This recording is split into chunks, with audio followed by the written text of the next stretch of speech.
Hi everyone, this is Jay, your tutor for computer networks. In the last session, we have discussed what is OSI model. We have seen the responsibility of each layer in brief. In this session, we are going to see the difference between OSI and TCPIP. Firstly, we will see what is OSI and what is TCPIP separately, and after that, we will compare them. So let's start. So the OSI model was introduced by International Organization for Standardization in the year 1984. OSI stands for Open System Interconnection, and it is more like a theoretical model. So if you want to make a device that can communicate over the internet, then you should follow the OSI model. The OSI model is not a protocol because in the OSI model there are no protocols available that you can take directly and implement. It is just for reference only. And as you know, the OSI model has 7 layers and each layer has different functionalities. And these 7 layers work together to send and receive data. And the OSI model is a reference model. You cannot implement this model directly. It is just for reference. So let's see the working of OSI model.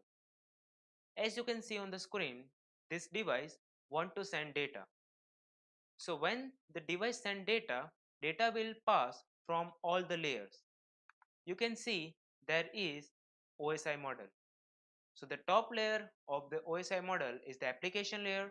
After that, presentation, session, transport, network, data link, and the physical layer. So when device send any data, the data will pass from application layer to the physical layer. Means flow of the data is from top layer to bottom layer. So for example, suppose you have open and chat application and you have write a message to your friend and you press the enter. So when you press the enter, the data will be entered to the application layer.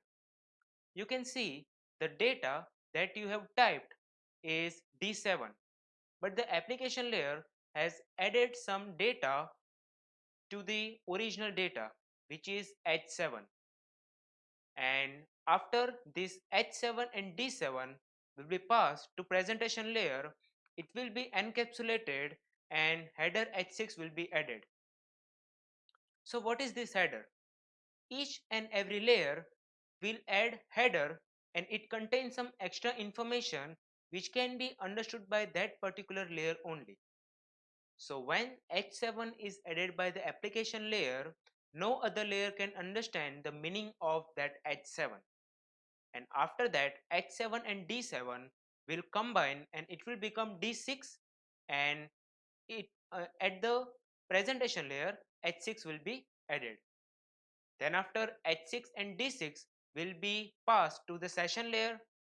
There it will become D5 and session layer will add H5, which is header for session layer. After that, H5 and D5 will be encapsulated at the transport layer. So H5 and D5 will become D4, and in the transport layer, H4 header will be added. In the network layer, H3 will be added.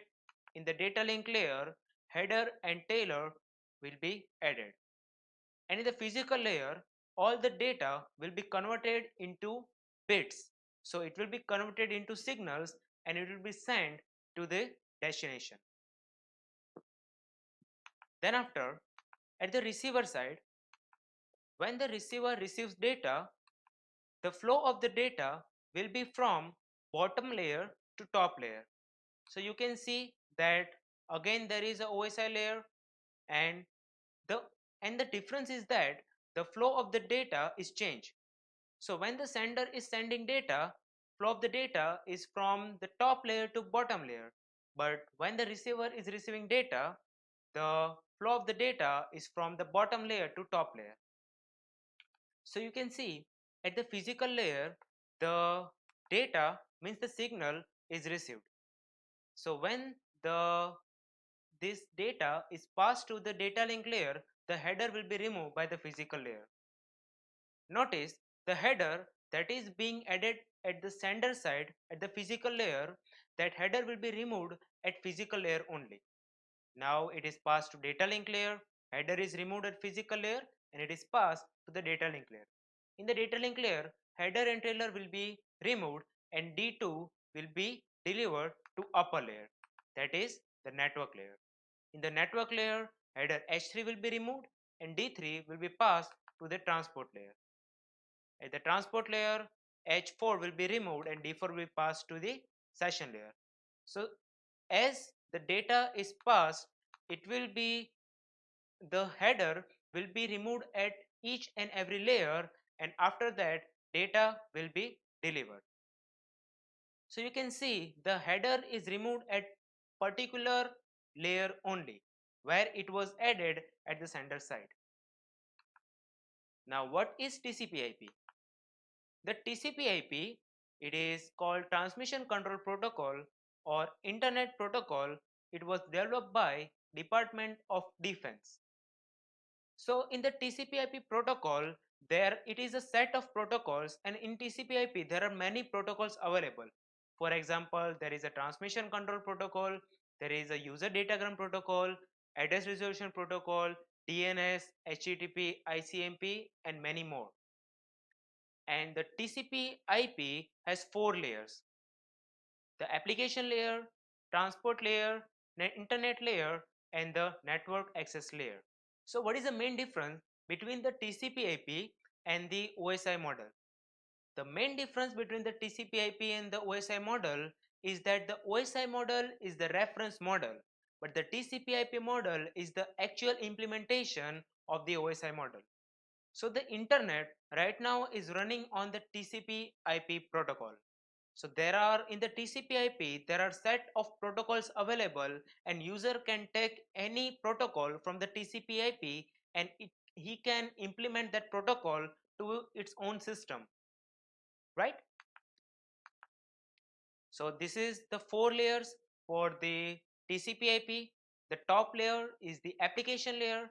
After that there is transport layer, then internet layer, and the network access layer. So when sender sends data, the flow of the data will be from application layer to network access layer.